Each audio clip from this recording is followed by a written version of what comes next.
नमस्कार दोस्तों, कैसे हैं आप सब। जी हमें एसएडी में आप सभी का स्वागत है।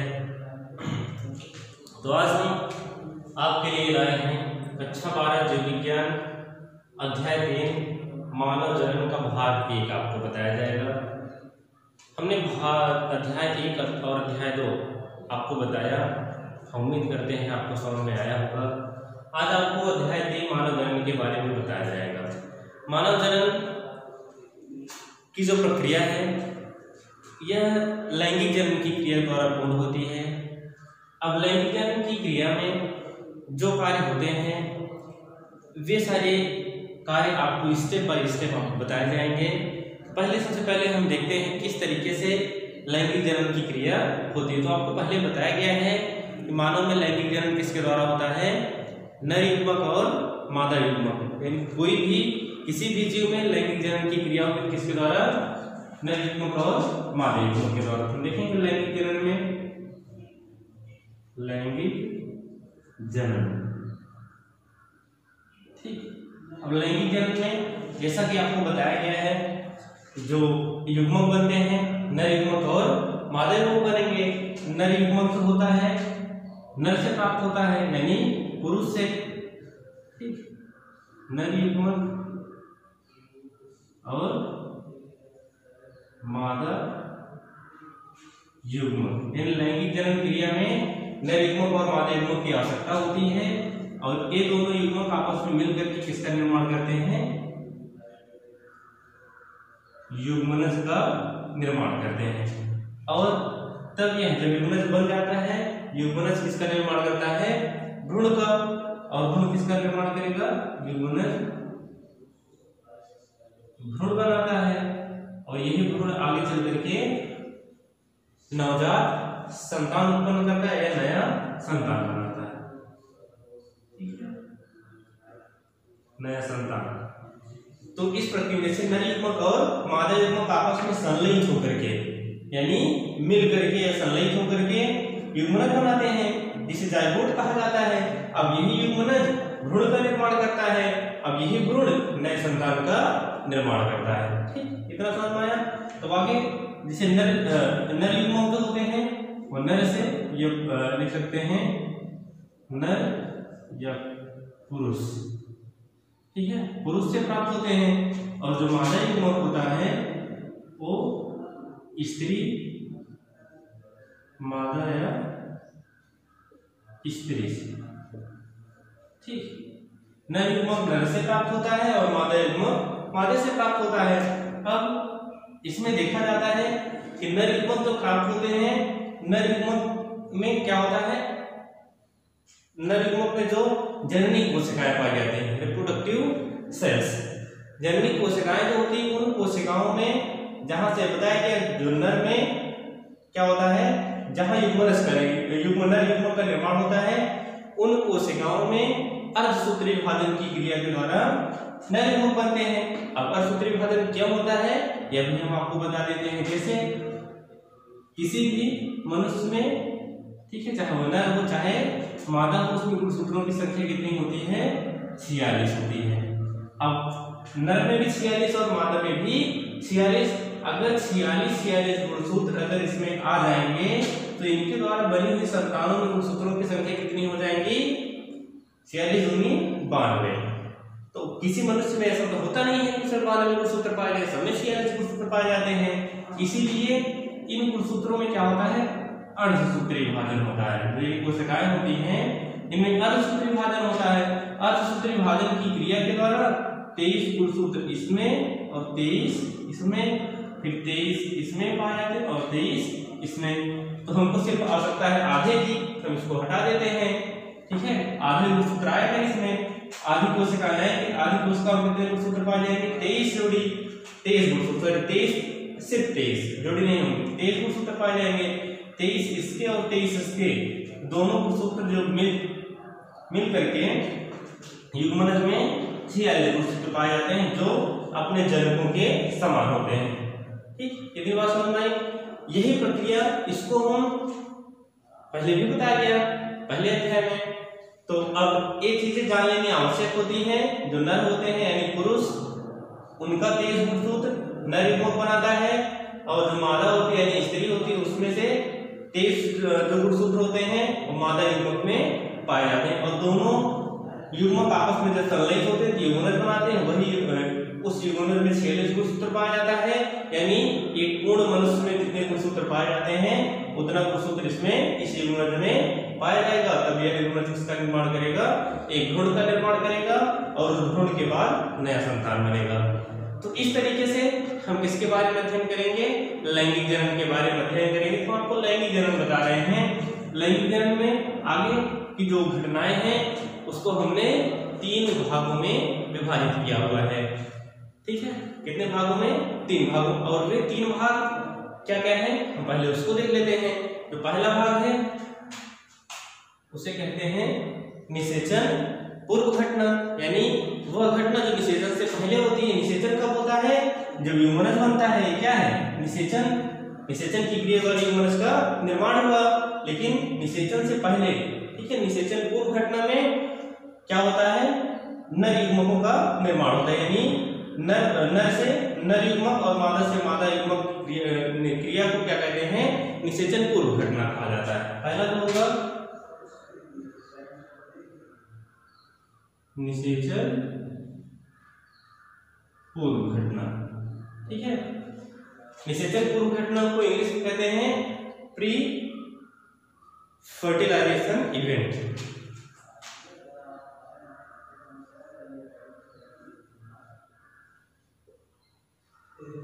फर्टिलाइजेशन इवेंट्स, ठीक। उसके बाद दूसरी जो अवस्था होगी वह होगी निषेचन, ठीक है। दूसरी अवस्था निषेचन। अब निषेचन क्या होगा, जैसे बताया गया ना, निषेचन पूर्व घटना में युग्मकों के निर्माण की क्रिया ही निषेचन पूर्व घटना के अंतर्गत आती है। निषेचन पूर्व घटना। अब निषेचन क्या है, जब नर और मादा युग्मक दोनों आपस में मिलकर के युग्मनज का निर्माण करते हैं, उसे क्या कहते हैं, निषेचन, ठीक है। निषेचन को कहते हैं अंग्रेजी में फर्टिलाइजेशन, फर्टिलाइजेशन। अब इसके बाद तीसरी अवस्था आती है, वह होता है निषेचन पश्च घटना। तीसरी जो अवस्था है निषेचन पश्च घटना। निषेचन पश्च घटना को कहते हैं पोस्ट फर्टिलाइजेशन इवेंट।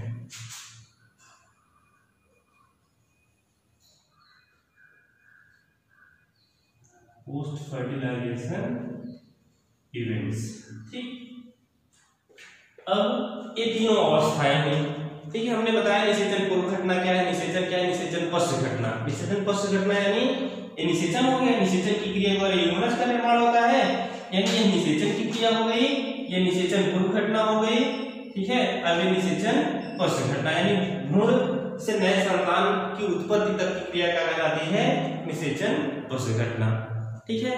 तो अब हम चलते हैं, आपको एक एक के बारे में डिटेल में बताते हैं। तो कैसे, जैसे निषेचन पूर्व घटना में 2 अवस्थाएं आती हैं, कौन कौन, एक जो होगा युग्मक जनन होगा, दूसरा युग्मक स्थानांतरण, ठीक है। अब इसको हम 2 भाग लिख सकते हैं, एक को लिख सकते हैं युग्मक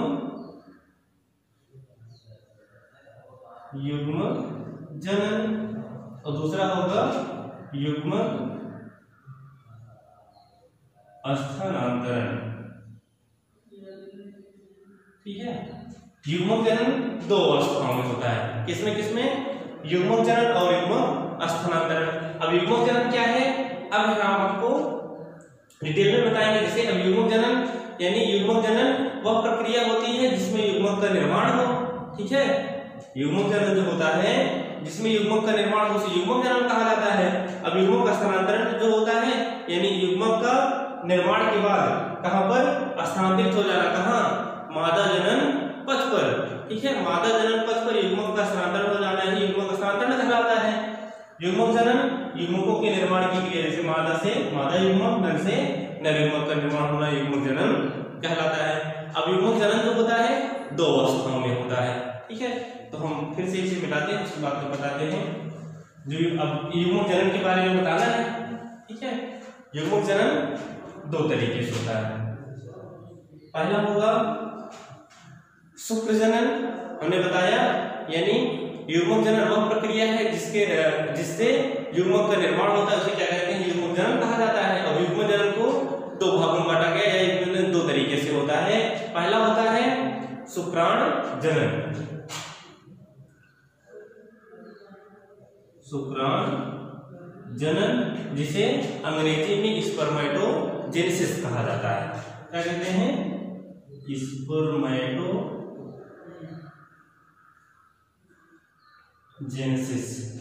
यानी शुक्राणु जनन।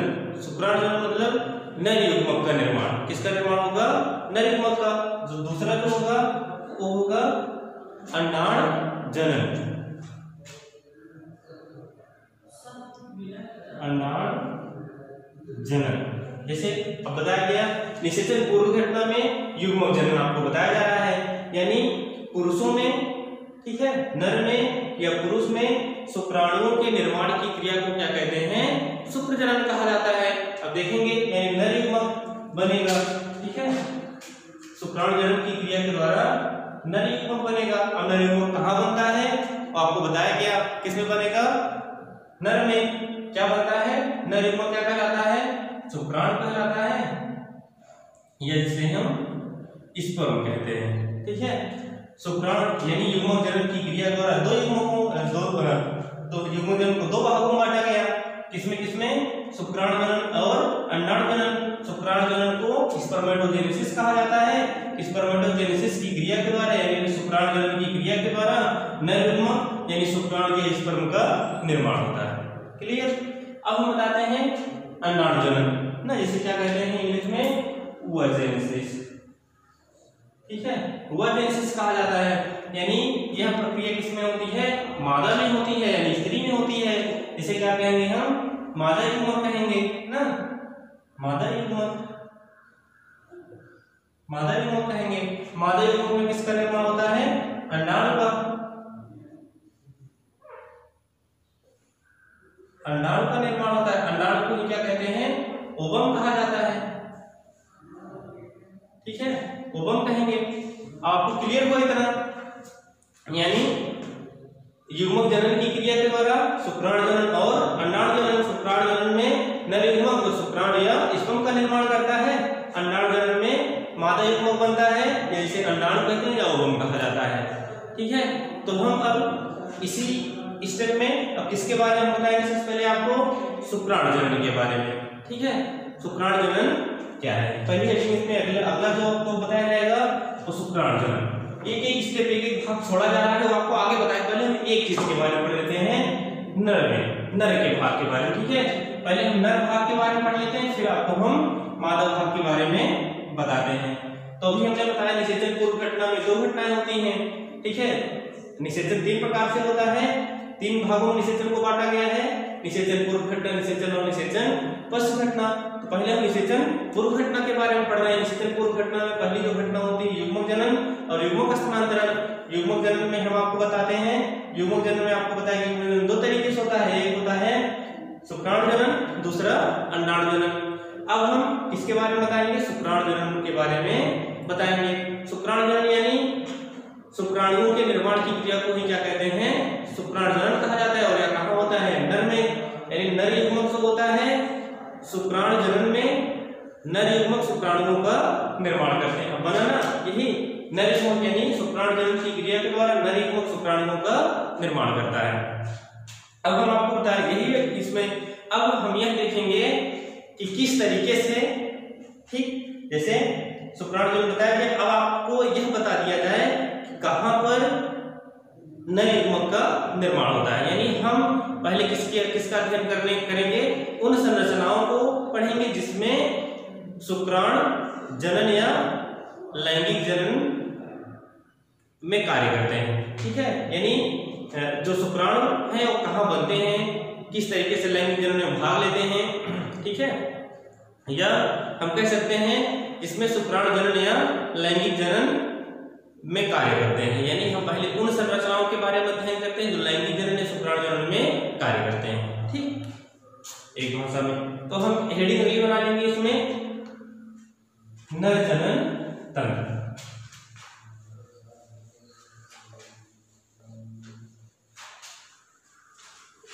नरजनन तंत्र के बारे में हम पढ़ेंगे। नरजनन तंत्र जो होता है अब ये किस तरीके से और कहां कैसे कैसे भाग लेता है, तो हम अगली हेडिंग जो बनाएंगे तो क्या होगा, नरजनन तंत्र। नरजनन तंत्र या जिसे कहते हैं मेल रिप्रोडक्टिव सिस्टम,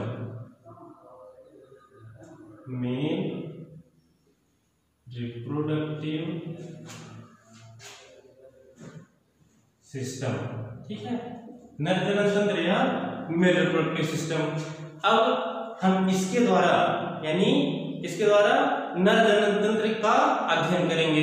अब इसमें नरजनन तंत्र को दो भागों में विभाजित किया गया है, ठीक है, कितने भागों में, दो भागों में। पहला हम देखेंगे जैसे यानी वह भाग, नरजनन तंत्र मतलब वह भाग जो क्या करता है, नरजनन तंत्र का निर्माण करता है, उसका अध्ययन नरजनन तंत्र के अंतर्गत करेंगे, ठीक है। अब नरजनन तंत्र को दो भागों में बांटा गया। पहला प्राथमिक लैंगिक अंग,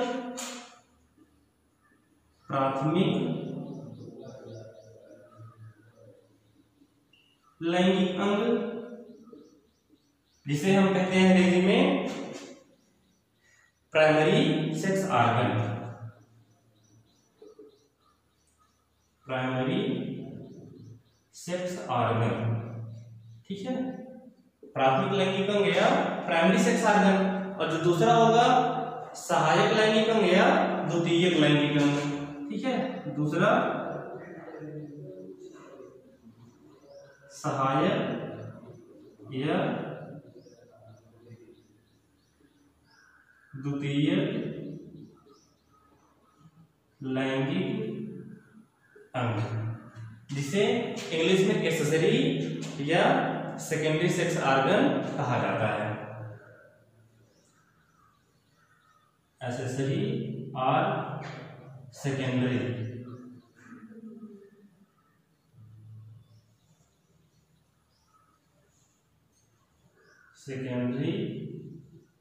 सेक्स ऑर्गन, ठीक है, सेक्स ऑर्गन, प्राथमिक लैंगिक अंग या प्राइमरी सेक्स ऑर्गन, दूसरा सहायक या द्वितीयक लैंगिक अंग। अब हम देखते हैं कि जो प्राइमरी सेक्स ऑर्गन, प्राथमिक लैंगिक अंग, नर में क्या होता है, नर में प्राथमिक लैंगिक अंग जो होता है वो वृषण होता है। क्या होता है, वृषण होता है, जिसे क्या कहते हैं, टेस्टिस कहा जाता है, ठीक। और टेस्टिस जो होता है वृषण कोश में शरीर के बाहर स्थित होता है, ठीक है। तो इसमें प्राथमिक लैंगिक अंग जो कहलाएगा वो क्या कहलाएगा, वृषण कहलाता है, इसे क्या कहते हैं, टेस्टिस कहा जाता है, वृषण, ठीक है। अब पुरुष में, ठीक है, प्राथमिक लैंगिक अंग जो होता है वो पुरुष में क्या कहलाता है, वृषण में वृषण कहलाता है। अब वृषण में ही किसका निर्माण होता है, शुक्राणु का निर्माण होता है। अब हम दूसरा देख लेते हैं, जैसे इसी तरीके से क्या होता है मादा में भी, ठीक है, मादा में भी किसका निर्माण होता है, वृषण में शुक्राणुओं का, उसी तरीके से मादा में अंडाणु, मादा प्राथमिक लैंगिक अंग में किसका अंडाणुओं का निर्माण होता है, जिसमें किसमें होता है, ओवरी में, अंडाशय में अंडाणुओं का निर्माण होता है, ठीक है। हम दूसरा देखें सहायक या द्वितीयक लैंगिक अंग, एक्सेसरी या सेकेंडरी सेक्स ऑर्गन किसे कहा जाता है। पहला क्लियर हुआ आपका, ठीक है। पहला वृषण जो प्राइमरी सेक्स और प्राथमिक लैंगिक अंग होता है, और महत्वपूर्ण लैंगिक अंग वो वृषण होता है जो शुक्राणु के निर्माण में भाग लेता है। द्वितीय या सहायक लैंगिक अंग जो होते हैं ये सिर्फ लैंगिक जनन में सहायता करते हैं, ठीक है। और मुख्य जो लैंगिक अंग होता है वो वृषण होता है। जो द्वितीय लैंगिक अंग होता है उसे दो भागों में बांटा गया है। कितने भागों में, दो भागों में। पहला जो है उसे सहायक नलिकाएं कहते हैं। पहला जो इसका भाग होगा सहायक नलिकाएं, और दूसरा जो होता है दूसरा उसे कहते हैं सहायक ग्रंथि, सहायक ग्रंथि, ठीक है। सहायक नलिका और सहायक ग्रंथि। सहायक नलिका को अंग्रेजी में कहते हैं एक्सेसरी डक्ट,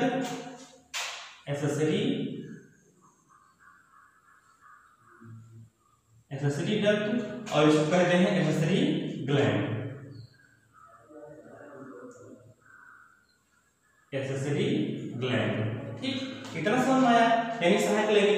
भागों में बांटा गया, सहायक नलिकाएं और सहायक ग्रंथि में। तो हम देखेंगे सहायक नलिकाएं कौन कौन सी होती हैं। तो सहायक नलिकाओं में रीड टेस्टिस, शुक्रवाहिका, ठीक है, पहला इसमें होगा रीड टेस्टिस,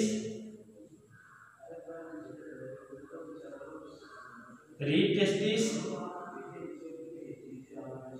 शुक्रवाहिका, ठीक है, रीड टेस्टिस, शुक्रवाहिका, उसके बाद अधिवृषण और शुक्र नली, अधिवृषण और अगला होता है शुक्र नली, ठीक है। यही अब इसे एक क्रमबद्ध होते हैं। सबसे पहले कौन बनेगा, यानी एसेसरी आर्गन में सहायक नलिकाओं में जो कहां से निकला होता है, विषण टेस्टिस से निकला हुआ होता है। पहला भाग उसका रीड टेस्टिस, फिर शुक्रवाहिका, फिर अधिवृषण, फिर शुक्र नली, इतने भाग होते हैं। जैसे इसको रीड टेस्टिस को रीड टेस्टिस ही कहा जाता है अंग्रेजी में। उसके बाद जो शुक्रवाहिका होती है उसे वासा इफ्रेंसिया, क्या कहते हैं उसे, वासा इफ्रेंटिया कहा जाता है, लिख सकते हैं वासा इफ्रेंटिया, ठीक है। ये वासा इफ्रेंटिया। अधिवृषण को कहा जाता है इपिडिडाइमस, क्या कहेंगे, इपिडिडाइमस, ठीक है। जो अधिवृषण होता है उसे इपिडिडाइमस कहा जाता है और जो शुक्रवाहिनी होती है उसे वास इफ्रेंट कहा जाता है, क्या कहते हैं, वास इफ्रेंस, वास इफ्रेंस कहा जाता है। अभी क्या हुआ, सहायक नलिकाएं हुई, ठीक है, शुक्रवाहिका, अधिवृषण, शुक्र नली, ठीक है, रीड टेस्टिस, शुक्रवाहिका, अधिवृषण और शुक्र नली सहायक नलिकाओं के रूप में कार्य करती हैं। और जो सहायक ग्रंथि होती है, सहायक ग्रंथि भी इसमें भाग लेती है, जिसे एसेसरी ग्लैंड कहा जाता है। अभी ग्रंथियां जो होती हैं उस शुक्राणुओं के निर्माण में भाग लेती हैं, ठीक है। जो ग्लैंड्स होते हैं वो शुक्राणु के निर्माण में भाग लेते हैं और जो नलिकाएं होती हैं शुक्राणुओं को एक स्थान से दूसरे स्थान पर पहुंचाने का कार्य करती हैं। तो जो सहायक ग्रंथि होती है वो कौन कौन सी होती हैं, ठीक है, उसको हम देख लेते हैं। शुक्राशय और प्रोस्टेट ग्लैंड और बल्बोयूरेथ्रल ग्लैंड, ठीक है। इसमें तो पहला होगा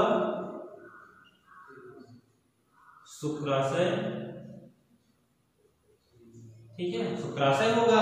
शुक्राशय को सेमिनल वेसिकल्स कहा जाता है, ठीक है, सेमिनल वेसिकल्स कहा जाता है। और उसके बाद जो होता है उसे प्रोस्टेट ग्लैंड कहते हैं, क्या कहेंगे,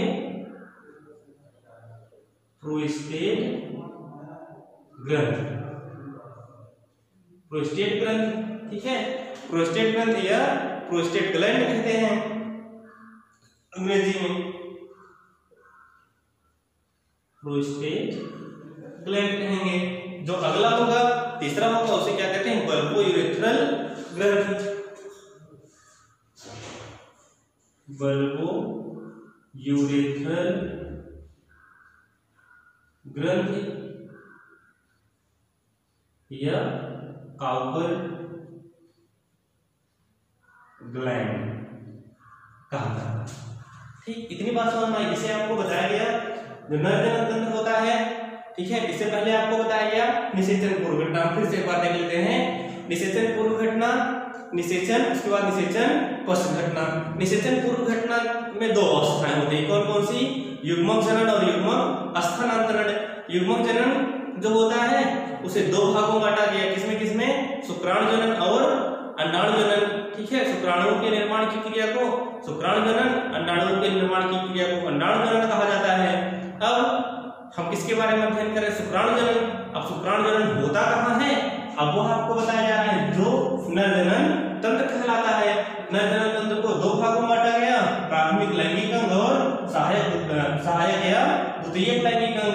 जो प्राथमिक लैंगिक अंग होता है उसे वृषण, और जो सहायक या द्वितीयक लैंगिक अंग होते हैं वे दो प्रकार के होते हैं, दो भागों में बांटा गया, किसमें किसमें, सहायक नलिकाओं में और सहायक ग्रंथि में, ठीक है।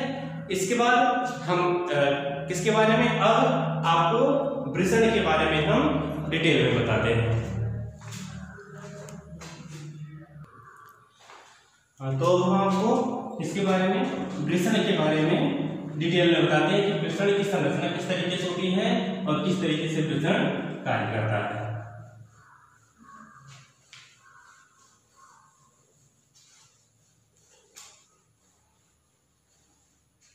इसके बारे में हम जानेंगे वृषण के बारे में।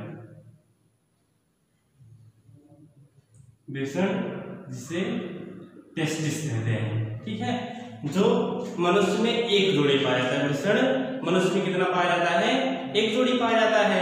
जो वृषण होता है वो किसमें स्थित होता है? वृषण कोश में। वृषण कोश में स्थित होता है।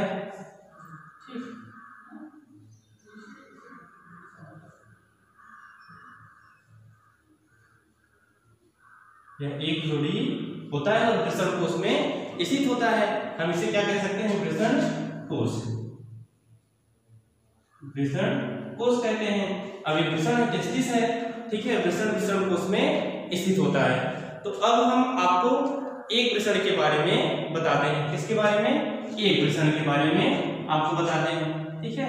मान लेते हैं एक वृषण है, ठीक। अब एक वृषण है, अब एक वृषण में कुल कितने?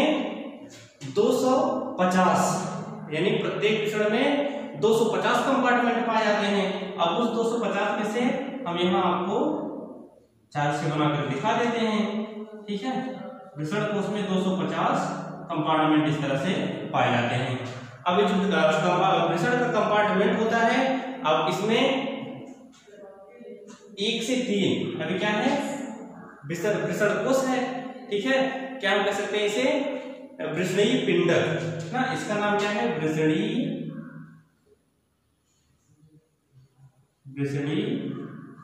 पिंडक कहा जाता है। यह जो वृषणीय पिंडक होता है, यानी प्रत्येक वृषण में कितने होते हैं? 250 वृषणीय पिंडक पाए जाते हैं। और इस वृषणीय पिंडक में 1 से 3 सुप्रजनन नलिकाएं पाई जाती हैं, ठीक है। इस तरीके से क्या पाई जाती हैं? सुप्रजनन नलिकाएं। इसे कहेंगे सुप्रजनन नलिकाएं, ठीक है।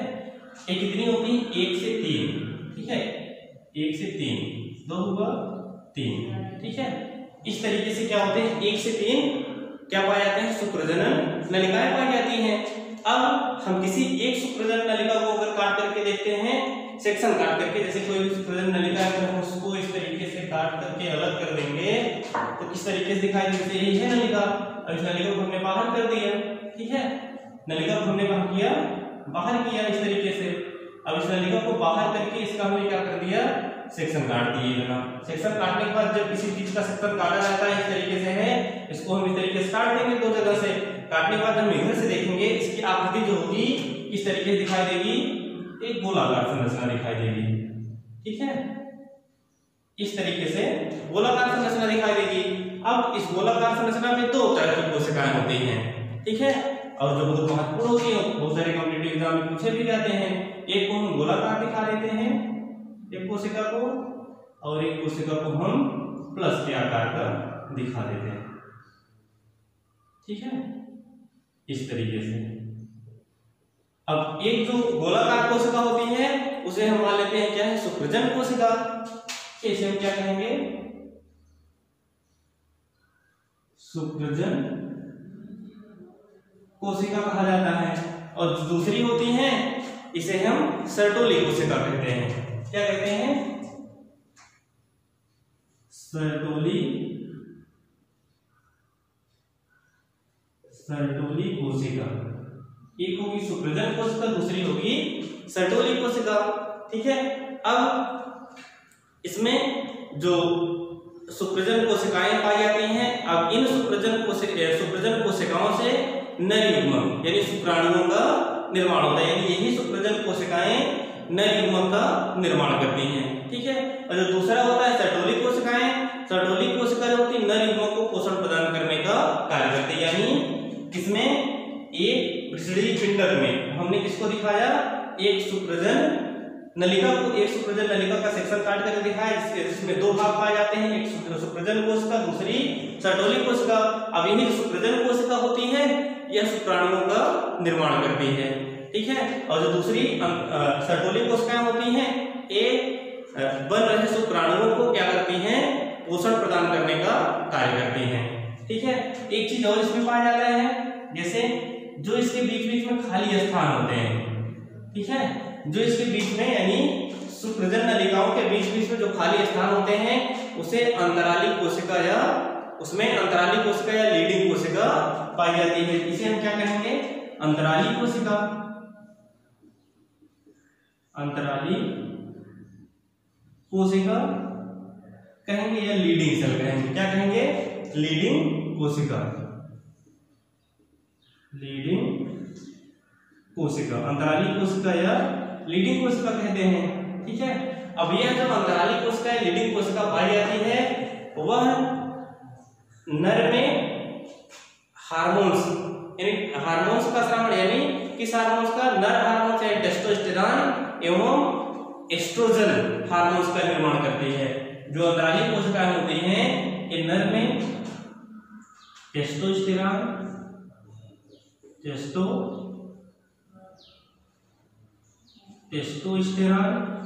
और एस्ट्रोजन का निर्माण करती है, ठीक है। किसका निर्माण करती है, श्रावण करती है, सॉरी, ठीक है। इन टेस्टोस्टेरोन और एस्ट्रोजन हार्मोन्स का श्रावण करती है। और यही जो टेस्टोस्टेरोन होता है वह मादा में भी श्रावित होता है एस्ट्रोजन के नाम से, ठीक है, एस्ट्रोजन के नाम से मादा में श्रावित होता है। एंड्रोजन, एस्ट्रोजन एंड्रोजन होगा, सॉरी, एंड्रोजन, टेस्टोस्टेरोन और एंड्रोजन हार्मोन्स का श्रावण होता है, ठीक है। अब इतना समझ आया। अब इसमें हम देखते हैं कि किस तरीके से, अब इतना आपके समझ आया, जैसे आपको बताया वृषण में कितने वृषणी पिंडक होते हैं, 250 लगभग, नियर अबाउट एक वृषणी पिंड, यानी पूरे एक वृषण में 250 वृषणी पिंडक पाए जाते हैं। इन वृषणी पिंडकों में शुक्रजन नलिकाएं होती हैं, कितनी, 1 से 3 शुक्रजन नलिकाएं पाई जाती हैं। इस शुक्रजन नलिका को हमने सेक्शन काट करके आपको दिखाया। तो शुक्रजन नलिकाओं में शुक्रजन कोशिका होती है और सर्टोली कोशिकाएं होती हैं। शुक्रजन कोशिका जो होती है वो शुक्राणुओं का निर्माण करती है, सर्टोली कोशिकाएं जो होती हैं वो बन रहे शुक्राणुओं को पोषण प्रदान करने का कार्य करती हैं, ठीक। उसके बाद जो शुक्रजन नलिकाएं होती हैं, इनके बीच बीच जो खाली स्थान होता है उसे अंतराली कोशिका, उसमें अंतराली कोशिका या लीडिंग कोशिका पाई जाती है। अब लीडिंग कोशिका या अंतराली कोशिकाओं से टेस्टोस्टेरोन और एंड्रोजन नामक हार्मोन्स का श्रावण होता है, ठीक। तो अब हम आपको बताते हैं किसके बारे में, सहायक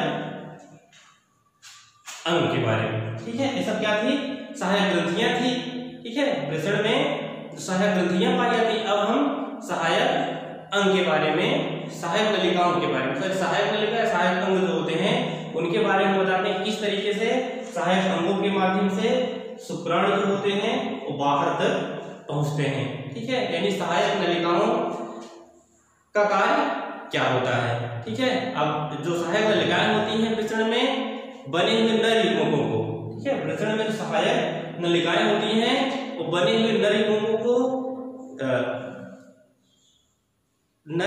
को क्या करती हैं, वहां से वृषणी पिंडक से कहां पर ले जाती हैं, यूरेथ्रा में पहुंचाने का कार्य करती है। फिर वो यूरेथ्रा के द्वारा बाहर निकल जाते हैं, ठीक है। तो यहाँ पर शुक्राणु बनते हैं, वे शुक्राणु यूरेथ्रा के माध्यम से बाहर पहुंचने का कार्य करते हैं। किस तरीके से करते हैं, अब जैसे यही नलिका है शुक्रजनन नलिका। अब शुक्रजनन नलिका आगे बढ़ करके किसका निर्माण करती है, पहली जो नलिका उसे रीड टेस्टिस कहा जाता है, ठीक है। रीड टेस्टिस का निर्माण करेगी, आगे बढ़ करके रीड टेस्टिस बनाएगी, रीड टेस्टिस का निर्माण करेगी। अब यही रीड टेस्टिस आगे बढ़ करके शुक्रवाहिका का निर्माण करती है, ठीक। ये आगे बढ़ करके शुक्रवाहिका बनाएगी, शुक्रवाहिका बनाएगी। अब यही शुक्रवाहिका आगे बढ़ करके यानी कुंडलित होकर के अजवृषण का निर्माण करती है। जैसे ये नलिका है, कुंडलित होकर के किसका निर्माण करती है, अजवृषण का निर्माण करती है। इसे क्या कहते हैं, अजवृषण कहा जाता है, अजवृषण का निर्माण करती है। और फिर अधिवृषण जो होता है वो आगे बढ़ करके शुक्रवाहिनी का निर्माण करता है, या आगे चल करके आगे बढ़ करके शुक्रवाहिनी का निर्माण करता है, बाहर जाकर के मूत्र मार्ग में खुलता है, शुक्रवाहिनी बनाता है। ठीक है, शुक्रवाहिनी बनाता है या मूत्र मार्ग में बाहर जाकर के खुलती है।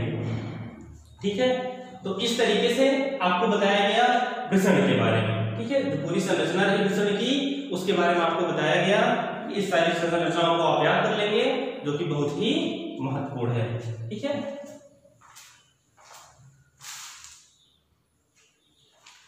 हाँ, तो अब तक हमने आपको बताया किसके बारे में, वृषण की सहायक नलिकाओं के बारे में। ठीक है, ये सारी क्या है, सहायक नलिकाएं हैं जो शुक्राणुओं को वृषणीय पिंडक यानी शुक्रजनन नलिका के माध्यम से, शुक्रजनन नलिका से निकल करके किस तरीके से बाहर की तरफ जाते हैं, यानी शुक्रवाहिनी के माध्यम से मूत्र मार्ग के द्वारा बाहर निकलते हैं। ये सब क्या है, सहायक अंग हैं। ठीक है, जो जनन में भाग लेते हैं, सहायक अंग। अब हम आपको बताते हैं सहायक ग्रंथि के बारे में।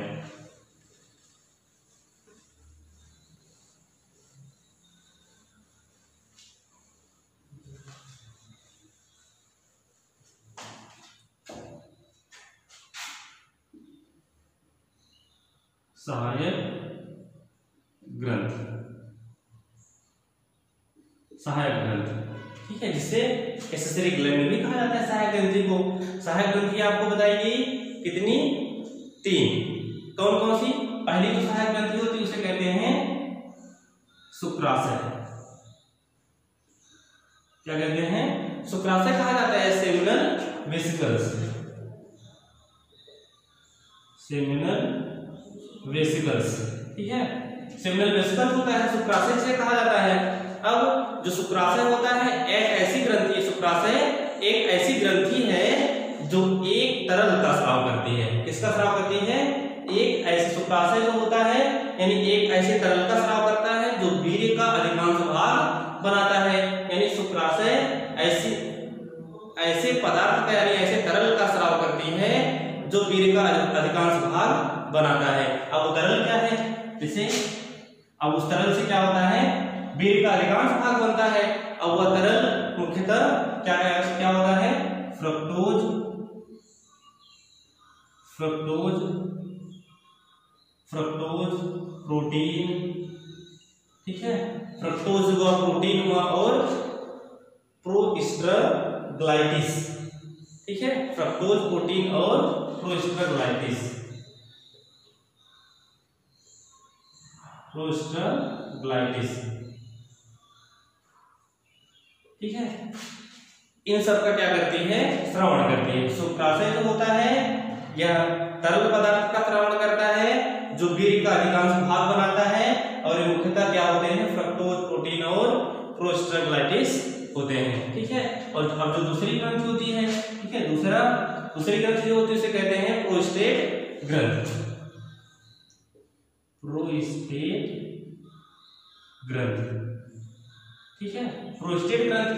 अब ये जो प्रोस्टेट ग्रंथि होती है यह एक दूधिया क्षारीय पदार्थ स्रावित करता है। क्या करता है, दूधिया क्षारीय पदार्थ स्रावित करता है। अब यह क्षारीय पदार्थ मूत्र मार्ग से यानी मूत्र मार्ग में मूत्र से प्राप्त जो अम्लीयता होती है उसे निष्प्रभावी करने का कार्य करता है। यानी मूत्र मार्ग में जो मूत्र में अम्लीयता पाई जाती है उसे निष्प्रभावी करने का कार्य करता है। ठीक है, जो कि बहुत ही महत्वपूर्ण है। अब अगर ये मूत्र मार्ग में मूत्र की अम्लीयता को प्रभावित न करे तो क्या हो जाएगा, यानी स्पर्म इनफर्टाइल हो जाएंगे।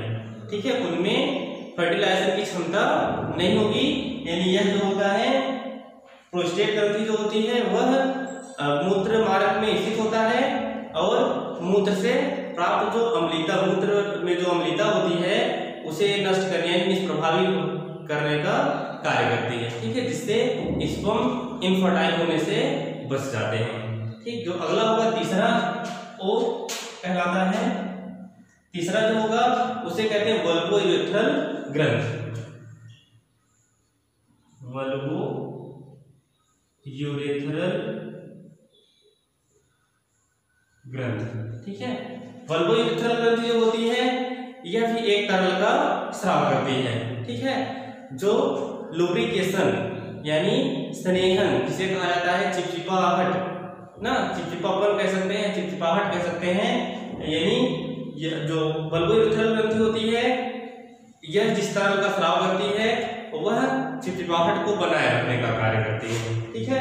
तो आज हमने आपको बताया इसके बारे में, वृषण यानी नर जनन अंग के बारे में बताया, जिसमें आपको सहायक अंग, सहायक ग्रंथि, वृषण के बारे में, वृषण में कैसे क्या होता है, किस तरह शुक्राणुओं का निर्माण होता है, ये सारी चीजें आपको बताएगी। अब हम जो है आपको अगले क्लास में, अगले पार्ट में पढ़ाएंगे कि किस प्रकार से नर युग्मक का निर्माण होता है, ठीक है, जिसे शुक्राणु जनन कहते हैं, ठीक है। अब तक आपने निर्माण की प्रक्रिया को पढ़ा, किस तरीके से यहाँ पर दिखाया गया है कौन कौन से वृषण के भाग हैं और कौन कौन सी ग्रंथियां हैं और क्या क्या ये कार्य करती हैं। तो अगले भाग में हम आपको बताएंगे कि शुक्राणु जनन किस तरीके से होता है और मादा जनन भी आपको बताया जाएगा इसके बाद वाले भाग में।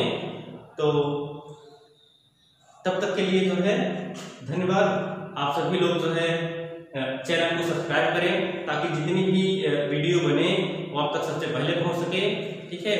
आप YouTube चैनल पर जाएंगे, जाने के बाद सर्च लिंक पर जाइए, वहां JJ ऑनलाइन स्टडी टाइप करिए, जब चैनल खुल करके आ जाएगा तो उसको जो है सब्सक्राइब करिए, बेल आइकन को दबाइए और सारी वीडियो देखिए, ठीक है। और स्टेप बाय स्टेप आपको बताया जा रहा है, ठीक है। एक सीरियल बाय सीरियल पहला चैप्टर बताया गया, दूसरा बताया गया, तीसरा चैप्टर बताया जा रहा है। इसी तरीके से क्रमवार ढंग से सारे चैप्टर्स के बारे में बताया जाता है। तब तक के लिए धन्यवाद। हम मिलेंगे फिर अगले वीडियो में।